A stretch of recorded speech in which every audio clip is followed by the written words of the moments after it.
Hola, mi nombre es Janet Anaí Gilbón Gravioto, soy del grupo 2006 y ese es el video del eje 3 de manejo del dolor orofacial. Para empezar, hablaré sobre el uso de medicamentos durante el embarazo. Esto es algo frecuente, pues en ocasiones tienen que tomar algún medicamento por padecer algún tipo de trastorno crónico, ya sea patológico, psiquiátrico o como diabetes, entre otras. Sin embargo, se ha detectado que algunos medicamentos afectan la salud del feto, así que se hizo una clasificación para la seguridad de fármacos en el embarazo. La categoría A nos dice que es de estudios controlados y que no hay riesgos. En este no se ha demostrado riesgos para el feto durante el embarazo. Los fármacos son ácido fólico, sulfato ferroso, vitaminas B1, B12 o B6. En la categoría B nos dice que no hay riesgos descritos para el feto humano y no hay estudios controlados en mujeres. Sin embargo, sí se han hecho estudios en animales y este nos dice que puede tener efectos secundarios en mujeres embarazadas. Por ejemplo, amoxicilina, ampicilina y metronidazol. En la categoría C no pueden detectarse riesgo fetal, sin embargo los estudios en animales han demostrado efectos secundarios fetales. Esto se recomienda que se use en beneficio, pero el riesgo va a ser mayor. Por ejemplo, el ambroxol, diclofenaco, ketorolaco, naproxeno. La categoría D nos dice que los datos en mujeres demuestra riesgo tóxico. Este se puede ver asumiendo riesgos. A veces los posibles beneficios del fármaco pueden ser aceptables a pesar del riesgo. Esto si se trata de alguna enfermedad que amenace la vida de la madre. Por ejemplo, se puede utilizar el diazepam, fenitonina o el alprazolam. Por último, en la categoría X, que estos son contraindicados en el embarazo, pues los estudios en animales y humanos han puesto y se han presentado riesgos. Por ejemplo, el uso de anticonceptivos orales, el clomifeno y el desogestrel. A continuación hablaré sobre la absorción de orden cero. Bueno, la absorción, distribución, metabolismo o eliminación de orden cero es cuando la velocidad a la que transcurre un proceso es constante con el tiempo, independientemente de la concentración del fármaco. Esto quiere decir que el número de moléculas que se absorben en una unidad de tiempo es constante. Por ejemplo, en un tiempo de 30 minutos se toman 2 y se absorben 2. Igual pasa, después de 30 minutos se toman 4, se absorben 2. En otro intervalo de 30 minutos se toman 8 y se absorben 2. Como podemos observar en la tabla, el tiempo es constante con lo que se absorbe. Luego, la absorción de orden 1 es cuando la absorción disminuye con el aumento de la concentración del fármaco. Por ejemplo, en la tabla podemos ver que se toman 8 y se absorben 8. Pero cuando el fármaco aumenta a 16, ya solo se absorben 7. Y así sucesivamente. Si se aumenta a 32, se absorben 6. Si se aumenta a 64, se absorben 5. El metabolismo de los fármacos se divide en dos fases. En las reacciones de fase 1, que se forman, se modifican o eliminan, ya sea por oxidación, reducción o hidrólisis. Y las reacciones de fase 2, que estas consisten en la conjugación de sustancias y estas reacciones son de carácter sintético. Estos metabolitos que se forman en la fase 2 son más polares, lo que quiere decir que son más fáciles de excretar por vía renal, o sea, en la orina, o hepática, que sería por las bilis. Teniendo en cuenta esto, podemos hablar del metabolismo de primer paso. Esto es cuando administramos un fármaco por vía oral y este se absorbe en el intestino delgado. De ahí pasa al hígado, donde sucede el metabolismo. Entonces, es el metabolismo previo que le sucede al fármaco antes de ser transportado por todo el organismo. Hay un porcentaje de fármaco que se va a reducir y modificar parte de la dosis. Esto se conoce como biodisponibilidad, que es cuando un fármaco tiene una biodisponibilidad del 50%. Por ejemplo, un 50% se queda en el hígado y el otro 50% pasa a la circulación sistemática. Bueno, como mencioné, el metabolismo en la fase 1 es eliminado por oxidación, que su función es agregar un oxígeno a la molécula para hacerla más polar para poder eliminarla por el riñón. Por reducción, que ésta se introduce en un NH2 que aumenta la polaridad y así es más hidrofílica a la molécula. O por hidrólisis, que ésta se rompe una molécula al agregar H2O. En la fase 2, en esta se utilizan las moléculas producidas de la fase 1 del metabolismo y estas, ya que son suficientemente hidrofílicas, son eliminadas por el riñón. Si aún las moléculas de la fase 1 no son suficientemente hidrofílicas, pasan a la fase 2, que es cuando la molécula se une a una hidrofílica. Y estas moléculas de conjunción son ácido glucónico y entre otros aminoácidos. Un compartimento se refiere al volumen definido de fluidos corporales del cuerpo humano, donde se espera que queden repartidos los fármacos luego de su absorción y distribución. Cada fármaco tiene una afinidad a atravesar o no membranas, tejidos, órganos o a fijarse en ellos. Hay 5 compartimentos corporales principales: el plasma sanguíneo, los fluidos intersticiales, los tejidos grasos, los fluidos intercelulares y los fluidos transcelulares. En la tabla nos muestra el porcentaje que hay de cada compartimento en la masa corporal. Por ejemplo, en el plasma sanguíneo hay un 5%, líquido intersticial hay un 16%, tejido adiposo de un 20%, fluido intracelular de un 35% y el fluido transcelular de un 2%.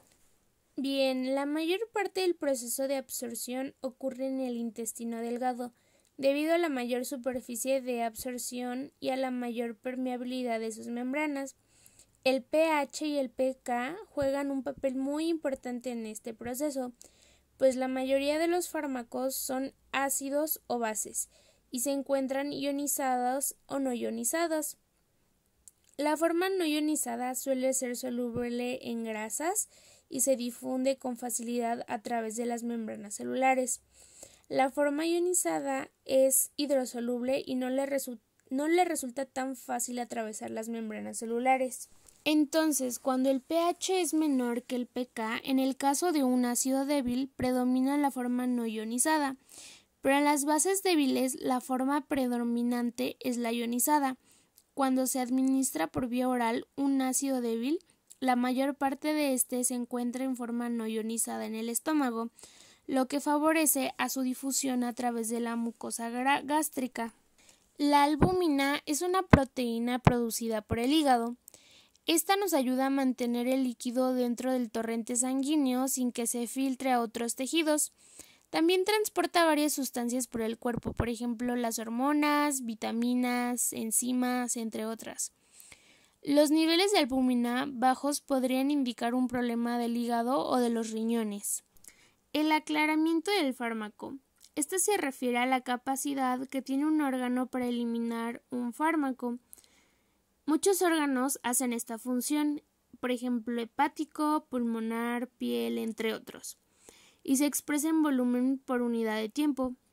La aclaración del fármaco se divide en semividas. Filtración. Por la presión sanguínea, las moléculas pequeñas con carga cruzan el glomérulo con glucosa, creatinina, ácidos, agua. Muchas moléculas de este tipo ya son residuos, a excepción de la glucosa. La reabsorción, que en las moléculas están en el túbulo proximal contorneado, y algunas moléculas son útiles y se reabsorben al sistema sanguíneo, como la glucosa o el agua. Por secreción, donde algunas moléculas tóxicas o ya no son útiles pasan por el glomérulo como la urea, esto por el torrente sanguíneo al túbulo. Y por último, por excreción, que es el producto de los pasos anteriores concentrados como desecho. Y esto se produce como orina. Creatinina. Este es el desecho generado por los músculos como parte de la actividad diaria. Normalmente los riñones filtran la creatinina a la sangre y la expulsan en la orina. Cuando hay alteraciones en el riñón, la creatinina se acumula en la sangre y hay menos en la orina.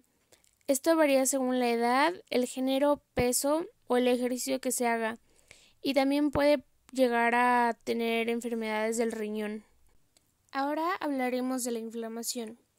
Esta viene del latín inflamatorio, que significa encender o hacer fuego. Es una respuesta biológica emitida por los tejidos del cuerpo como mecanismo de defensa. Esta es la defensa innata, y uno de sus objetivos principales es destruir cualquier patógeno y reclutar las células inmunitarias en el lugar de la infección. La inflamación se clasifica en aguda, que es la respuesta inicial, es breve, dura minutos u horas y hay exudación de fluidos, proteínas plasmáticas y migración de los leucocitos neutrófilos. Y la crónica, que esta puede durar de días a meses. Este ya es en un trasplante entre la fase inflamatoria y la reparación. Estas incrementan los leucocitos, los linfocitos y los macrófagos. Para tener más claro y entender sobre el ácido araquidónico, primero empezaré a definir qué es las prostaglandinas. Las prostaglandinas son moléculas de señalización de vida media corta. Estas actúan como mensajeros autocrinos y paracrinos.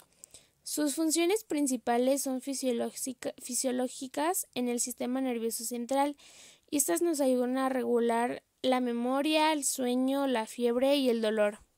Frente al daño que sufre el tejido, esta produce una respuesta de liberación de prostaglandinas, y estas liberan sustancias que hacen que se dilate o aumente la permeabilidad y producción de bradyquininas en la zona. Todo esto constituye el proceso inflamatorio.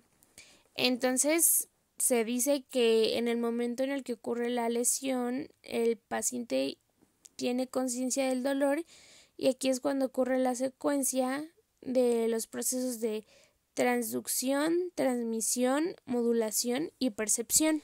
Luego, la ciclooxigenasa es la enzima clave de la síntesis de las prostaglandinas a través de la oxidación del ácido araquidónico. Las prostaglandinas realizan tanto funciones relacionadas con la homeostasis de diversos órganos como con el dolor y la inflamación. Teniendo en cuenta esto, el ácido araquidónico es el ácido o el precursor de los denominados eicosanoides, y estos se obtienen a partir de la acción de distintas enzimas que actúan en diferentes sistemas del organismo, en forma autócrina o paracrina, y estos combaten los patógenos que incrementan la producción, relacionándose de manera directa con el proceso inflamatorio. Y este tiene 3 caminos: COX-1, COX-2 y COX-3. La COX-1 desempeña un papel importante en la síntesis de los prostanoides para propósitos fisiológicos, y este regula funciones como la protección gastrointestinal, la homeostasis vascular, la hemodinámica renal y la función plaquetaria. Se encuentra en el citoplasma. El COX-2 no se encuentra presente normalmente en la célula, pero aparece rápidamente tras la exposición de la célula a agentes como lipopolisacáridos o citocinas proinflamatorias. Esta nos ayuda a regular la producción de los prostanoides que participan en la inflamación y en otros procesos no inflamatorios, tanto fisiológicos como patológicos. Y el COX-3 no se está muy seguro de su existencia, pero hay una teoría que dice que solo se encuentra en el cerebro. existe algo llamado la cascada del ácido araquidónico. Este lípido se encuentra en la membrana celular y se libera en la membrana al activarse la enzima fosfolipasa A. Esta enzima se puede activar por diversas situaciones, tales como isquemia, cambios de pH en la membrana, procesos hormonales y acción de anestesia. La fosfolipasa al liberar este ácido es el sustrato para varias enzimas. COX-1 de la ciclooxigenasa tiene varias formas que se designan. Es una enzima que cataliza reacciones de oxigenación y peroxidación, coloca un oxígeno y regula la angiogénesis y la inflamación. También produce una serie de moléculas llamadas prostaglandinas y la isoforma 1 es constituida, lo cual quiere decir que está siempre activa en un rango estrecho y regula funciones en varios órganos como el riñón, el estómago o el cerebro. La isoforma 2 es indeducible y significa que en forma de no inducida hay muy poco, pero sí se activa, aumenta mucho su concentración y actividad en su relación de la inflamación. AINES son el consumo de antiinflamatorios no esteroides. Esto es generalizado y se usan por sus propiedades antiinflamatorias, analgésicas y antipiréticas. También por sus importantes efectos beneficiosos como la protección cardiovascular y la prevención del cáncer. Desafortunadamente, el consumo excesivo tiene efectos secundarios gastrointestinales.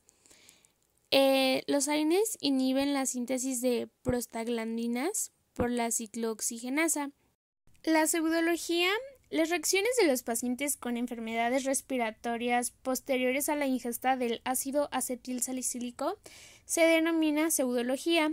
Esto debido a que no se encuentran medidas por el IG y son generadas por su capacidad de inhibir a la ciclooxigenasa de tipo 1. En estos pacientes existe una desregularización del metabolismo del ácido araquidónico, ya que los AINES no inhiben al OX. Este fenómeno provoca una desviación, como ya había mencionado, del ácido y puede provocar cefalea, mareos.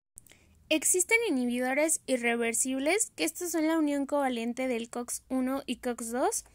El AINE ocupa irreversiblemente el sitio activo. Esto hace que la enzima sea inútil permanentemente y la actividad enzimática se restituye hasta que se sintetice otra enzima nueva como la aspirina. Luego, los inhibidores preferentes, esta es la unión reversible al COX-3 en el cerebro. Casi no se unen al COX-1 o COX-2, por ello casi no se causan efectos adversos de alergias o gastritis. Estas disminuyen la percepción del dolor al inhibir el COX-3 cerebral, por ejemplo el paracetamol. En los inhibidores preferentes del COX-2 inhiben principalmente, pues como ya mencioné, el COX-2, pero si se incrementa la dosis, inhiben al COX-1. Causan menos efectos adversos ya que inhiben al COX-2 inducible, como por ejemplo el meloxicam. Y por último están los inhibidores selectivos del CO2 y estos inhiben selectivamente al COX-2. Son 100 a 800 veces más selectivos y estos se relacionan con problemas cardíacos, por ejemplo, el celecoxib o el heterocoxib. Bueno, los AINES actúan por varias vías y no solo inhiben a los COX. Se pueden incorporar a la membrana plasmática modificando su viscosidad e interfiriendo en la generación de señales de transducción, de inflamación o de dolor. También activan vías serotoninérgicas descendentes que inhiben la nocicepción en el asta posterior de la médula espinal. O bien disminuyen el receptor NMDA, que es del glutamato, y provoca menor transmisión de dolor. Inhibe los receptores de sustancia P. También inhiben la expresión del ICAM y VCAM, lo que impide la migración y diapédesis de células inflamatorias. También pueden inhibir la vasodilatación parcialmente y son más eficientes en dolores donde se involucran prostaglandinas. A continuación, tenemos una tabla que nos presenta el grado de activación de algunos medicamentos, en donde nos dice que 3 símbolos representan el mayor grado de activación y el 1 el más bajo. Primero tenemos el ASA, donde nos presenta un grado de activación alto en COX-1, COX-2, LOX y uno bajo en el óxido nítrico y en la estabilasa de la membrana. También produce poco glucocorticoides, un bajo grado de activación en inhibición o migración. En el caso del metamizol, este presenta un grado medio de activación en el COX-1, COX-2 y en el óxido nítrico y un grado bajo en la inhibición o migración. El naproxeno tiene un grado de activación medio en COX-1, COX-2 y un grado de activación bajo en la estabilasa de la membrana. El ibuprofeno tiene un grado de activación medio en COX-1, COX-2. El ketoprofeno tiene un grado de activación medio en COX-1, COX-2 y un grado de activación bajo en LOX y en la estabilasa de la membrana. El nimenzodina tiene un grado de activación bajo en COX-1, en LOX y en la inhibición o migración y un grado medio en COX-2. En el caso del dextroprofeno, tiene una inhibición media en el COX-1, una activación alta en COX-2 y la clonixonato de linasa tiene una activación media en el COX-1, COX-2 y una activación baja en el LOX. El diclofenaco tiene una baja activación en el COX-1, en LOX, en el óxido nítrico y en la estabilasa de la membrana y un grado de activación alto en el COX-2.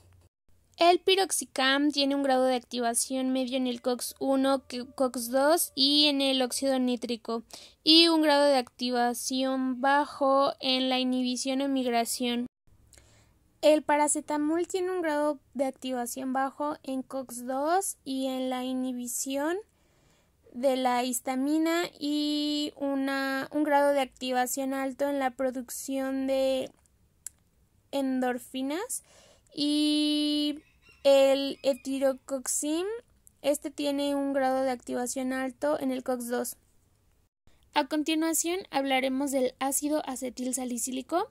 Este es utilizado en el tratamiento de numerosas condiciones inflamatorias y autoinmunes como artritis juvenil, artritis reumática, osteoartritis, y por sus propiedades antitrombóticas se utiliza para prevenir o reducir el riesgo de un infarto de miocardio, así como ataques transitorios de isquemia.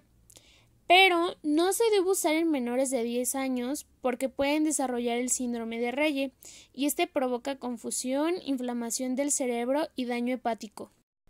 Tampoco debemos de tomarlo constantemente, pues existe una dosis tóxica que va de los 200 a los 300 miligramos y esta toxicidad se le llama salicilismo.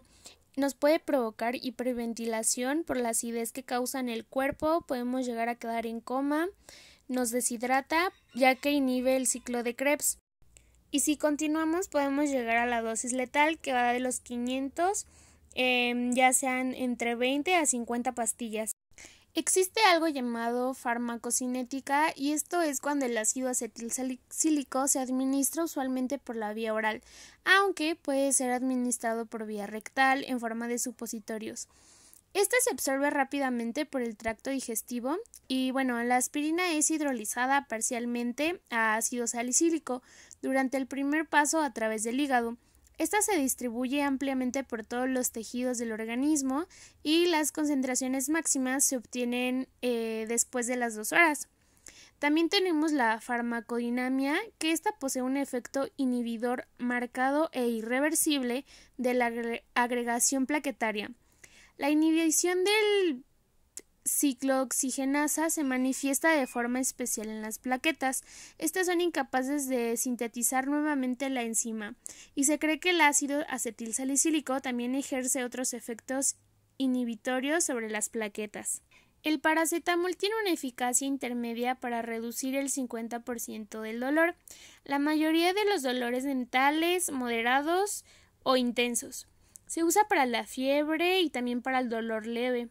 También se absorbe rápido y sufre de un metabolismo de primer paso importante, y también sufre uno de segundo paso en el hígado por su conjugación.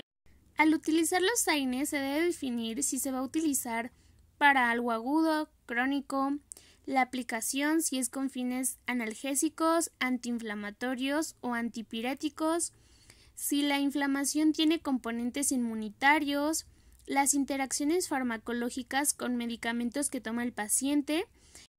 Existen 8 AINES que se clasifican por su estructura química.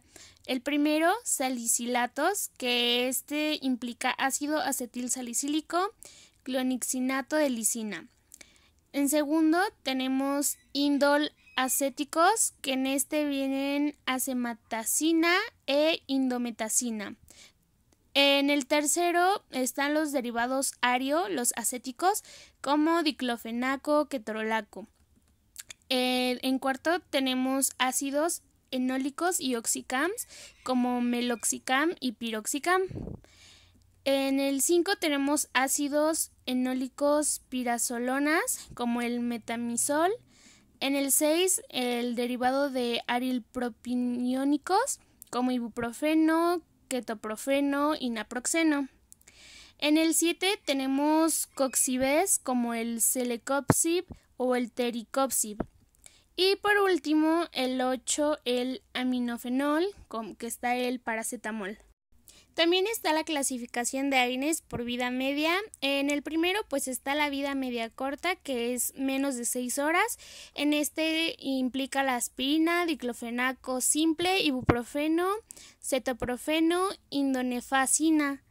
En el segundo está el de vida media intermedia, que va de 6 a 10 horas y puede estar el diflunisal. En el tercero son los AINES de vida media larga, que son de 10 horas, y está el naproxeno, piroxicam, diclofenaco. Y también existen unas interacciones con los AINES, que por ejemplo los quinolonas son para las convulsiones, antihipertensivos de antagonismo, los diuréticos, los nefrotoxicidad, clopidogrel para hemorragias y antidiabéticos, que son antagonismos de sulfonilureas. A continuación veremos el nivel de cada AINE. Por ejemplo, el efecto analgésico son medicinas que reducen o alivian los dolores de cabeza, también los musculares, entre otros. Existen diferentes analgésicos y cada uno tiene pues sus ventajas y sus riesgos. Como podemos ver en la imagen, en el centro nos muestra el grado más potente, que quiere decir que es buen analgésico, y lo más externo pues es el más leve o de menos intensidad. En el grado potente encontramos el metamizol y ketorolaco. En el nivel moderado encontramos al diclofenaco, al ibuprofeno y al naproxeno. El efecto antiinflamatorio nos dice que reduce la inflamación y disminuye la fiebre por su acción antipirética.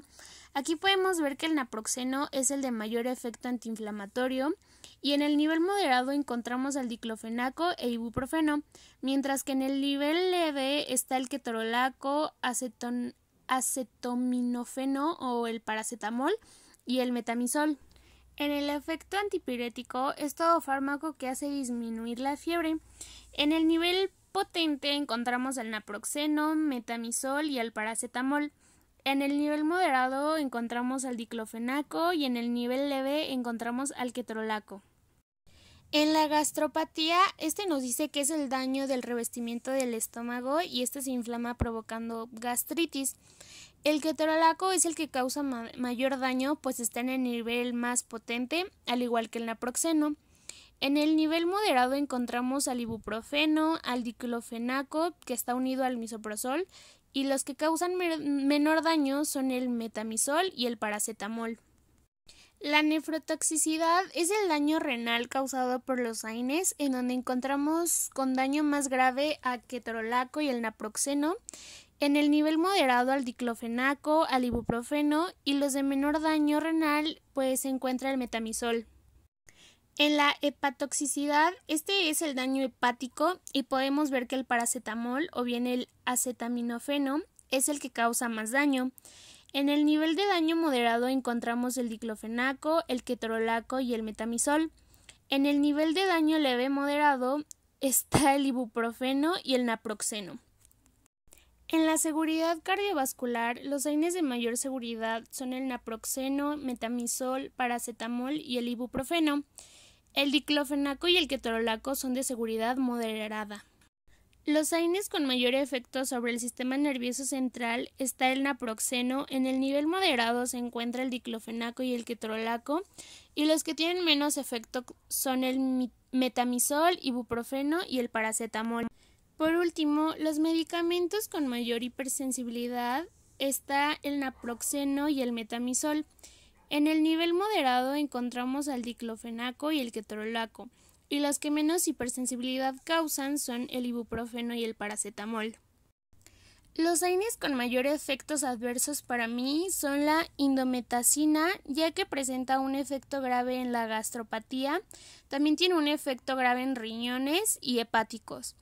La tolmetina, porque tiene una hipersensibilidad grave, así como en efectos graves sobre el sistema nervioso central, además de que causa problemas hepáticos.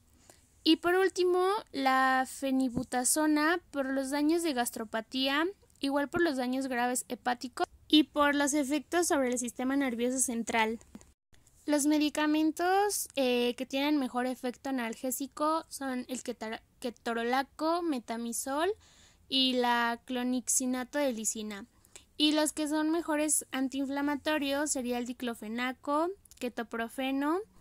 Ahora, el AINE que yo le recetaría a un paciente con trismus sería un diclofenaco porque es un antiinflamatorio y analgésico de nivel moderado que le ayudará con el dolor e inflamación muscular, y es un medicamento que no tiene tantos efectos adversos hepáticos y cardiovasculares. Y el AINE que recetaría para una extracción sería un metamizol porque es más potente en su efecto analgésico, y un naproxeno como antiinflamatoria porque pues va a tener una herida grande y necesitamos que desinflame rápido. A continuación también les voy a hablar de los ejemplos de las combinaciones analgésicas. Por ejemplo, podemos combinar el diclofenaco con el paracetamol y este nos va a dar un efecto antipirético y analgésico del paracetamol que se agregaría al efecto antiinflamatorio del diclofenaco. O bien también podemos combinar el diclofenaco con la colesteramina. Este tiene una eficacia mayor analgésica y antiinflamatoria del diclofenaco, pero con menos efectos adversos sobre la mucosa gástrica. También podemos combinar el diclofenaco con la codeína, que esta unión nos da un efecto analgésico y antiinflamatorio del diclofenaco con un efecto analgésico de la codeína. Este es un efecto muy potente, es como de los más potentes. También podemos combinar el paracetamol con la clorzoxazona y esta tiene un efecto de miorrelajante de la acción central de la clorzoxazona y un efecto analgésico del paracetamol. Este alivia el dolor en pacientes con una contractura muscular.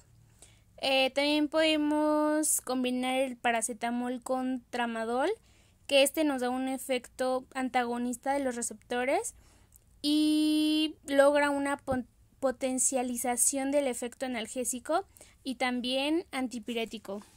Para finalizar, voy a hablar sobre el artículo que leí acerca de la variante Omicron.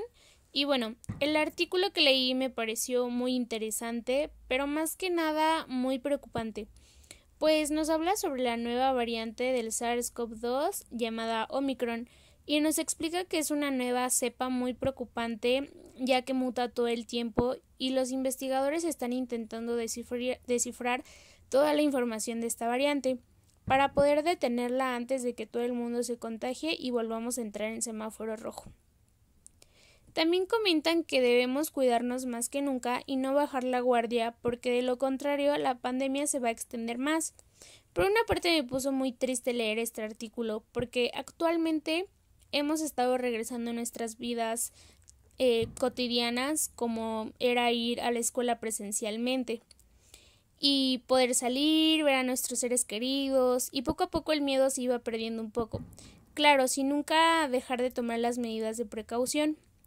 Pero con esta variante recordé que justo así empezó la pandemia y que si no tomamos las medidas de seguridad adecuadas vamos a volver a semáforo rojo. Lo peor es que otra cosa muy preocupante es que si volvemos a encerrarnos, muchas empresas van a volver a cerrar y muchas personas van a perder su empleo. Eso también es muy triste porque muchas personas viven al día y tienen que sustentar a su familia. Y de por sí la inflación que estamos viviendo hizo que el aumento del precio de las cosas se elevara por completo. Y sin empleo las cosas empeorarían muchísimo más. Algo que llamó mucho mi atención fue que los investigadores comentaron que las vacunas que nos aplicaron contra COVID no ayudarían mucho con esta nueva variante y que el SARS-CoV-2 nunca va a dejar de mutar. En este punto de mi vida solo deseo que eso termine ya. Ya no podría continuar con una vida donde tenga que estar encerrada todo el tiempo.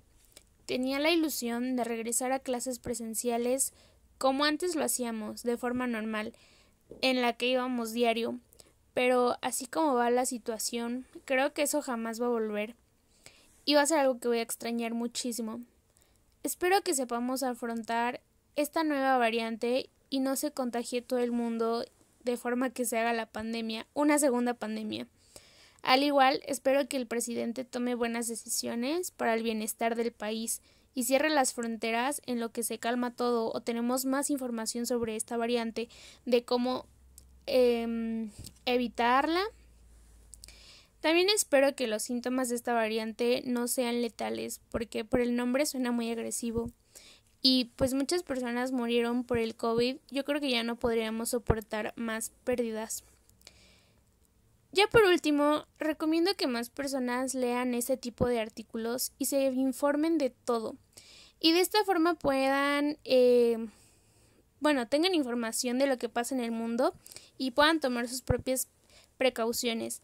Y de esta forma no creer en cualquier cosa que ven en redes sociales y que esto no influya de manera negativa en la decisión como en la que tomaron de no vacunarse contra COVID por creencias religiosas o porque creían que nos iban a poner un chip y nos iban a controlar. Esto sería todo por el video de hoy. Muchas gracias por su atención.